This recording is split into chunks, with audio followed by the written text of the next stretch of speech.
It's League Cup final day. Fans of Scotland's two biggest clubs are gathering at Hampden. Come on! Their shirts emblazoned with the names of betting firms. You see it everywhere, high streets, football games. Because you had a compulsion, it's as though they're trying to pull you back in. Do you put a bet on at most football matches? Regular, aye. I don't bet big money, it's just like a couple of pound here and there, just to keep a bit of interest. Events like this mean big money for the gambling industry. Yeah, I try to get a coup sometimes. Betting is increasingly moving from the high street to your hand. Well, I like a gamble every now and again. For many, taking a punt is a fun pastime.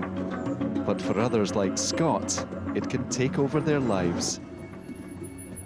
I lost about £6,000 in the space of 15 minutes on online slots. Scott started gambling at the age of 16. A friend introduced him to roulette. Just spiralled very quickly. It went from roulette to online gambling to gambling and anything really. It was more in my 20s that really started getting a grip of me. That's when the big bets were coming in. The thousands of pounds were getting spent. I'd done in a full wage in the space of a day, a couple of £1,000. In a day? In a day, yeah. When you win money, it's not enough, it's never enough. And you keep gambling, and that's the thing with a compulsive gambler. You keep gambling, nothing's ever enough. And what impact did that have on your mental health?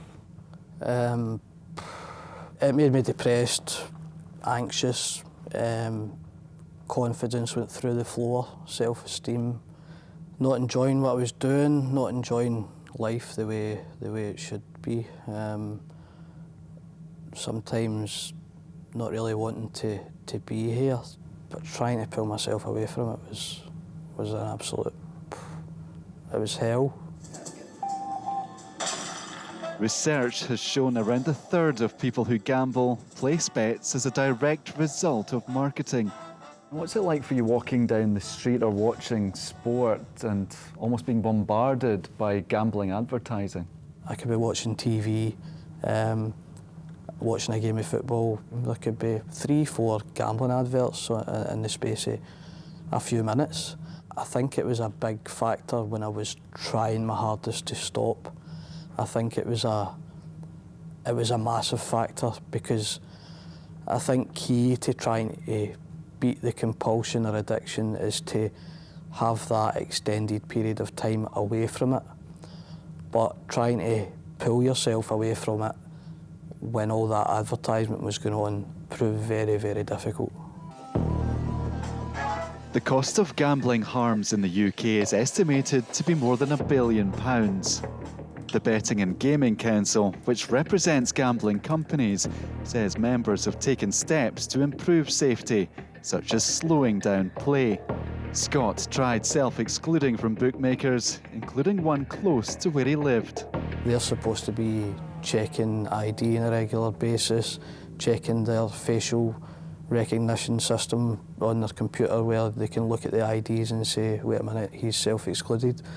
But for a year and a half, I caused a further year and a half worth of destruction and chaos in my life because that system didn't really work, and that specific bookmaker obviously weren't following policies and procedures that they should have been. Nobody challenged you at all? Nobody challenged me, a year and a half. The most recent major update to Britain's gambling laws came in 2005. At that time, none of us carried one of these, a smartphone. Advances in technology have made access to gambling easier, but harder to regulate. There have been some minor changes, but the UK government promised significant reforms more than 3 years ago. Now we're told their proposals, due in a white paper, are expected in the coming weeks. So we've got analogue legislation for a digital age, and the majority of damage isn't done in your bookmakers in the high street, it's done online.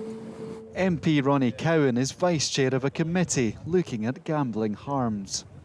Primarily, we need a smart statutory levy where the polluter pays. The big companies that are making billions of pounds in profit every single year have to pay a levy which will fund the research, the education and the support for people who are experiencing damage at the end of their products. And what about advertising? Personally, I wouldn't say no advertising whatsoever for gambling. You know, we're talking now about taking the advertising off of Premier League football teams' shirts. That's what they've negotiated this down to.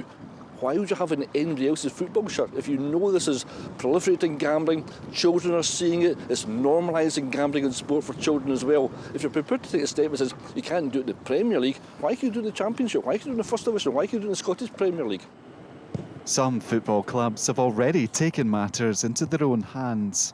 Glasgow City refuses gambling advertising at matches.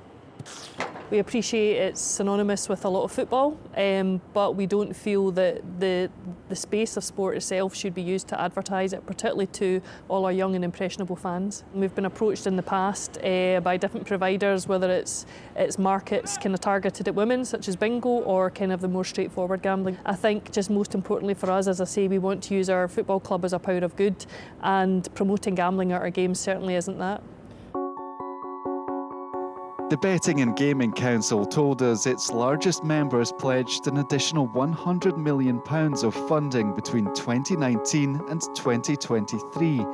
That's for research, education and treatment services to tackle gambling harm. It added its members also devote 20% of TV and radio ads to safer gambling messages, and it strongly supports the review of the law. No one knows exactly how many people have a gambling addiction. Unlike drugs and alcohol, figures around harm are not routinely recorded. The effects are often hidden. When it comes to treatment, Scotland is lagging well behind the rest of the UK. By next year, there will be 15 NHS clinics for gambling addiction in England. Here, there are none. The Scottish Government says it will continue to consider evidence on what works best to address gambling harms. When the current legislation was drawn up, local authorities in England were given powers to inspect gambling businesses. But due to a drafting error, local authorities here are powerless. Politicians and academics have raised this issue and have criticised local authorities for the lack of enforcement. I think that's unfair because I don't think local authorities in Scotland, licensing boards, have the means to do it. They don't have the powers. And there's another point, of course, that if these powers existed, they would enable licensing boards to monitor land-based gambling premises, but the monitoring and regulation of online businesses rests very much with the Gambling Commission. Data obtained by STV shows very little monitoring of premises with gambling licences has been carried out by the Gambling Commission. There are currently 868 premises with gambling licences in Scotland. In 2019, there were 33 inspection visits. Last year, there were just 16. The Gambling Commission told us it continues to work closely with local authorities on an increased programme of compliance visits, as well as promoting best practice in certain parts of the country. One of racing's biggest events, the Cheltenham Festival, reaches its climax tomorrow with the Gold Cup. 3-1 for Sir Gerhard, 6-1 he was yesterday. Betting firms fear blanket, intrusive affordability checks will push many punters underground to unregulated firms. John Fox has worked in the industry for 50 years. Most people who would go racing or go to a casino or hopefully go for the excitement and the pleasure of it, and certainly on the race course we do promote to bet within your means and enjoy it and enjoy the day. I mean, we've got the Cheltenham Festival on at the moment. It's a huge festival. There was 70,000 people at it each day, and the majority of people there for a day out see some good racing, have a small bet. The industry is showing that they're trying to do as much to help and protect people in the way they gamble. Is it working though? It's hard to say. Some areas will promote it. There's big addiction problems. Some will say there isn't. It's very hard to say.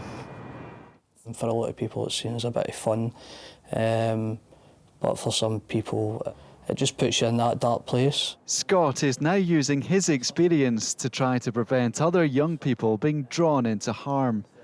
At this youth group, tougher measures for online gambling firms would be welcomed. It tracks what you do on a daily basis. So if you see something on Twitter about it, you could go into Facebook and 2 minutes later there's an ad saying £10 free bets. You can lie about your age and still gamble. It's far too easy. They need to put a bit more security into it. Those living in the most deprived areas are over 5 times more likely to experience gambling harms than those in the least deprived. It's not as badly spoken about as drinking, taking drugs, smoking. It's more like it's just a couple of pound here and there, but a couple of pound here and there can become £10, £20, £100. So it's about just trying to make them aware of that it can go down a route that they don't want it to go down. Scott hopes talking so openly about his addiction will help achieve that.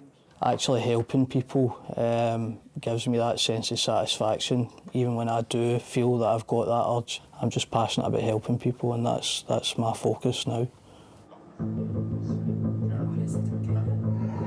As gambling continues to move online, it's clear the laws are in desperate need of reform. The UK government insists its plans will protect those most at risk. There is a lot at stake for the industry, as well as those in the grip of addiction.